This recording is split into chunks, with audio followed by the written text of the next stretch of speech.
What's going on, everybody? Barely there here with another YouTube video to help you guys out in your Outlands adventures.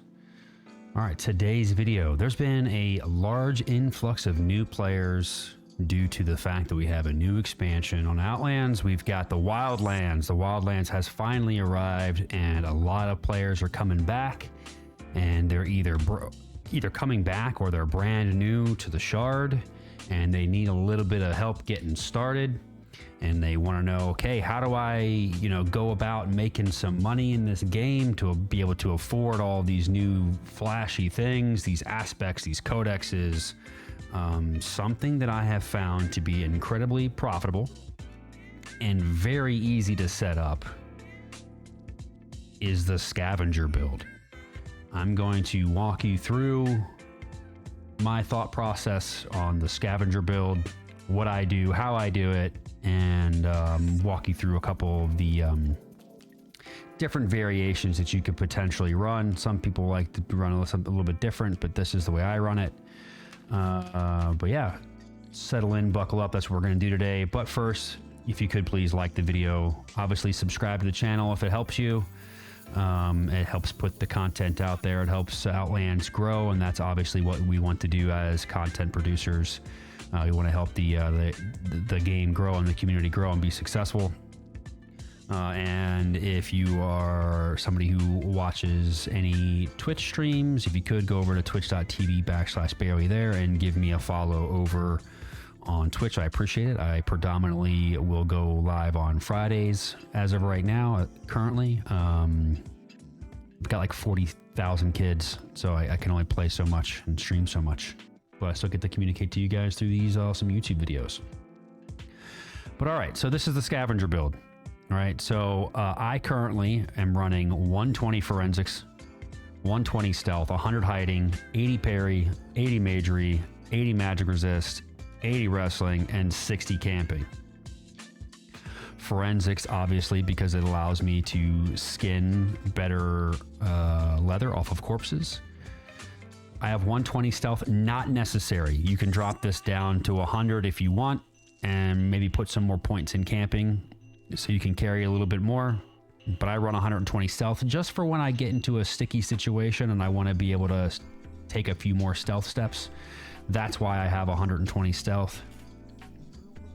It might be overkill. You can drop that down to 100 and easily put some more points in camping, and you'll be just fine.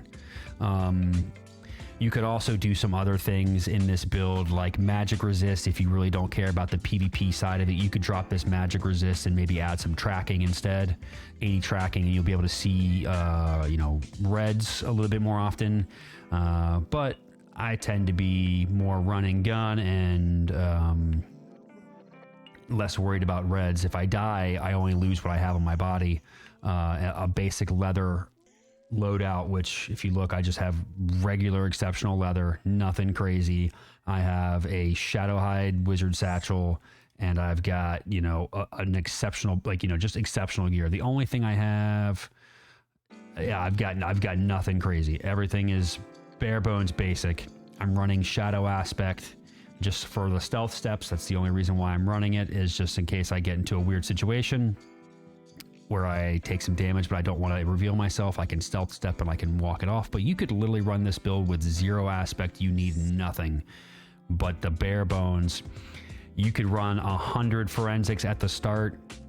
Obviously your forensics is going to take a while to get up to 100 or even 120, but you could run 100 forensics, 100 stealth, throw all those extra points into camping so you can carry a maximum amount of gold out of a dungeon or leather out of a dungeon. Super simple. And then you could drop, resist and put tracking on there. This is just a bare bone structure and a kind of a guideline of, how to be, somewhat successful. I'm going to go ahead and change this to this. Now, if you're brand new to the game and you're just starting off and you need to get started, obviously you'll have to make the character. over on Shelter, level up some skills, at least to 80. Obviously, I only took Majory to 80. You know, I'm not casting summons or, you know, anything crazy. And then the only thing other than that you'll need some help with is I definitely suggest getting into a guild so they can help you out a little bit, because the only thing that's necessary to really start doing this is you'll need somebody that can make you potentially some skinning knives. You'll need to obviously get a 64 spell book. You'll need to get a rune book, at least a rune book, a blessed rune book with the dungeons in it. And then you don't need smoke bombs at the start, but if you can get somebody who can give you a few smoke bombs to help you out, and then, you know, some basic potions. I'm only taking down cure potions and healing potions and, you know, some strength pots to help myself out. Let me make sure all my spells are working as intended. Everything is good here. That's working. All right, I've got a paralyze. Got that. Okay, now where's my invis? I have to make sure all my keybinds are set up exactly the way I like them. There's only a few different keybinds that I really suggest, and I'll go ahead and go over those, you know, right now. Obviously, when you make this, you're gonna want to make a macro for your skinning knife, and all I did for that was I went to macros. I typed in skinning, I hit record, I double clicked my skinning knife, and then I targeted myself, which will give an AoE,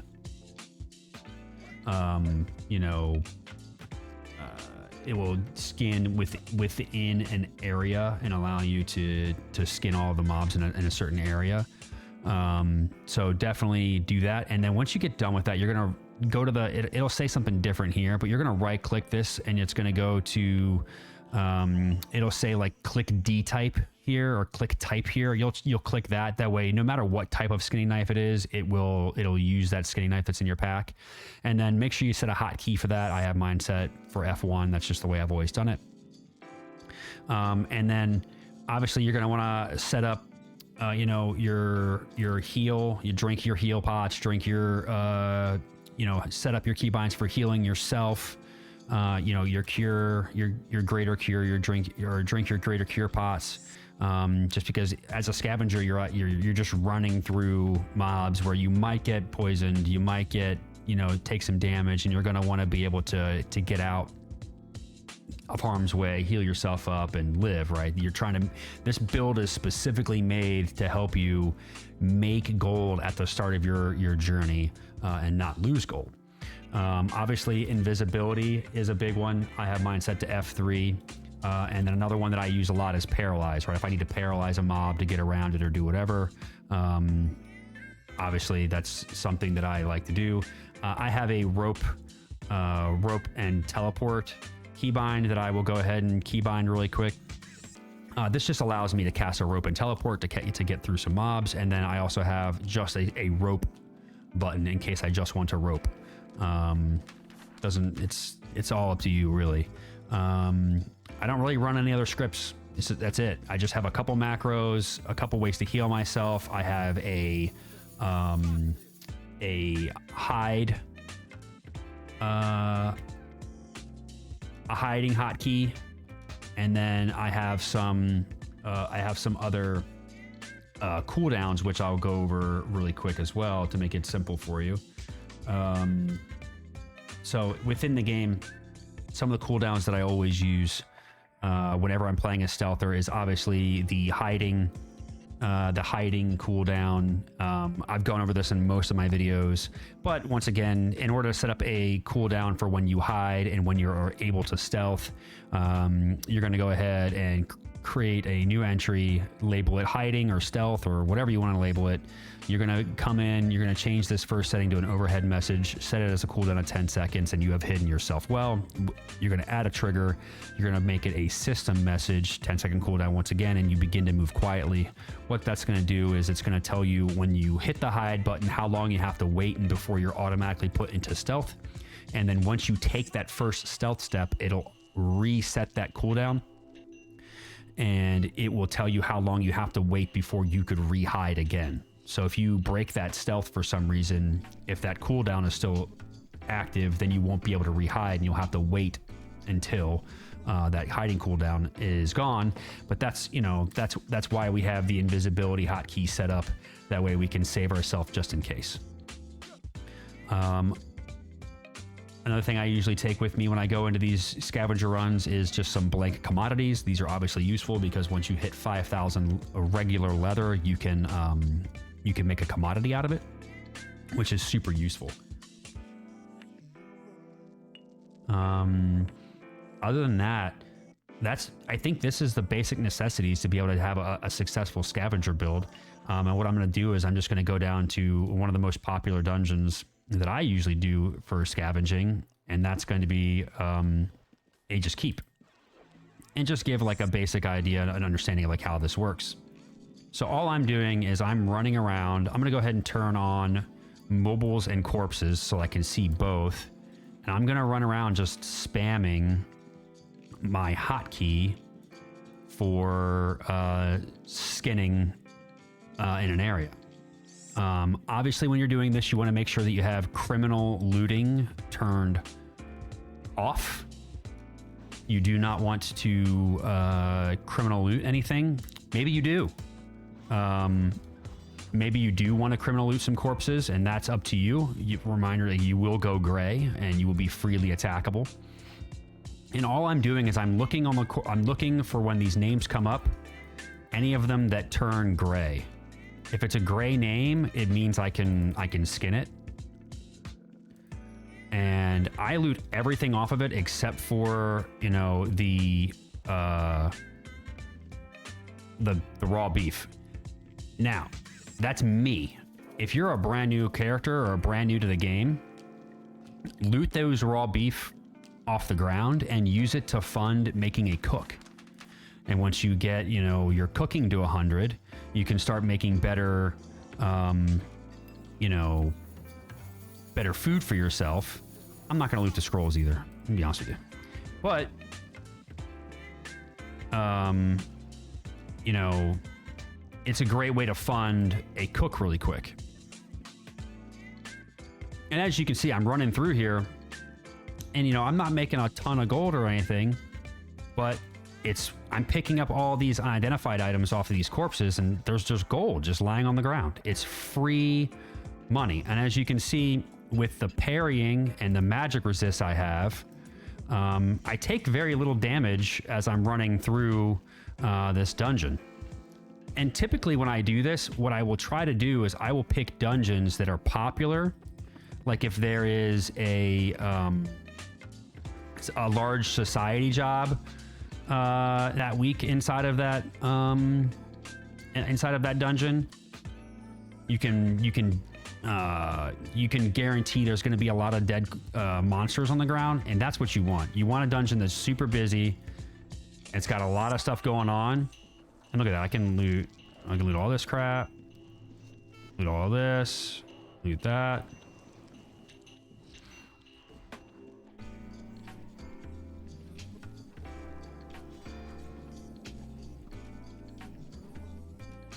Keep moving. And the great thing about this build is I have that hiding and stealth on here. So if I ever get in a sticky situation where there's too many mobs, I can just run around a corner.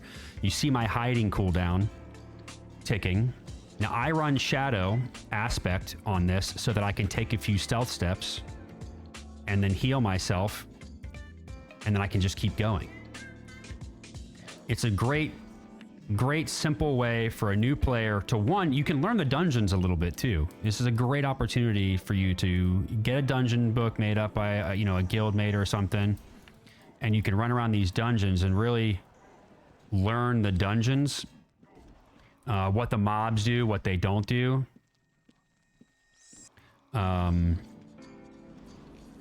What mobs to avoid. That way later on, when you're on a PVM of your own, that you could understand the dungeons a lot more. And now if you saw right there, I got some colored leather. The higher your forensics goes, the higher the likelihood of you getting, these colored leathers And those are going to be worth even more, right? I got this mob on me. I don't want him to bother me. I run around the corner. I hide. I broke my stealth. I'm going to go ahead and keep moving. I'm looting all this crap. Colored leather, all the identified items off the ground. And I just keep moving.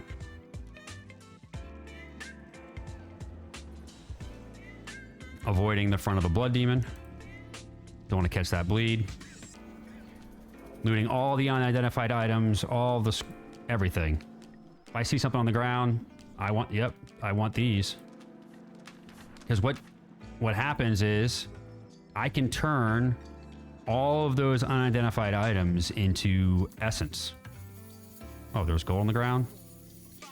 Yep, I'll take the gold.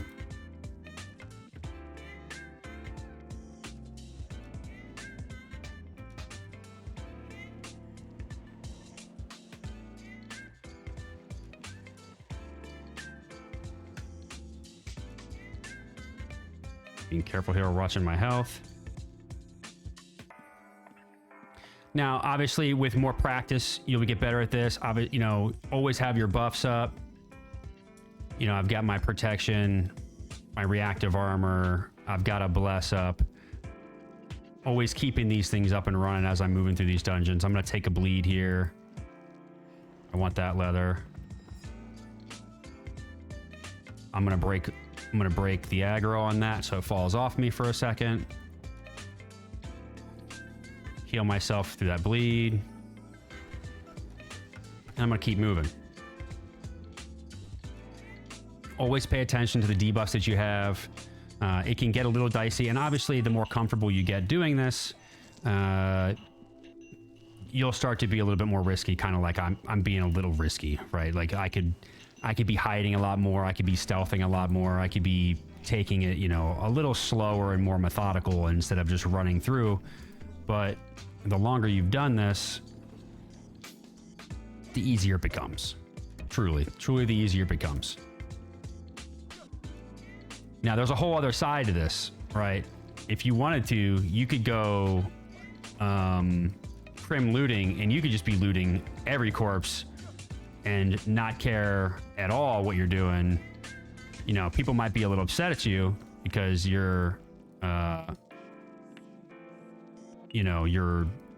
looting their corpses, but you know, that's a risk you have to take. So after one run of doing this, I have, let me find my my rune book in here. It's in here somewhere, I promise. Here it is. So let's go back to the house and let's go over everything that we have got out of one small run in Aegis Keep. All right, let's see here. I'm going to say we have 82 items currently in my magic item recycler. We're going to add the magic items. I now have 102. So I picked up 20 magic items. Every 125 magic items will usually yield me anywhere from 1,100 to 1,400 essence, which translates to about 30,000 gold. So 30, you know, that was anywhere from 6,000 to 7,000 gold. I don't do math in public, but that was 6,000 or 7,000 gold. And no, that's too much. Anyways, it was about a fifth of that. Like 6K maybe. It's like about 6,000 gold. In just magic essence. I came out of there with a flat 10K. A flat 10K. And then obviously we can look at the, you know, the gems that will stack up. The regs, which I looted, which I could use to level an alchemist later on. But right now I'll do, you know, a quick search on the Outlands malls really quick, and I'm gonna find out how much 154 Behr sells for. But so Behr is currently selling for about 123 gold per roughly. So we can round it down to 120. And we can say that 154 Behr, that's probably around 15K worth of Behr. So I looted 10K off the ground, 15K worth of Behr. Let's see how much golden hide sells for. Golden hide's about 75 gold per, and I got 100 of that. So that's about 7,500 gold there, 15K there. So that's about 22K.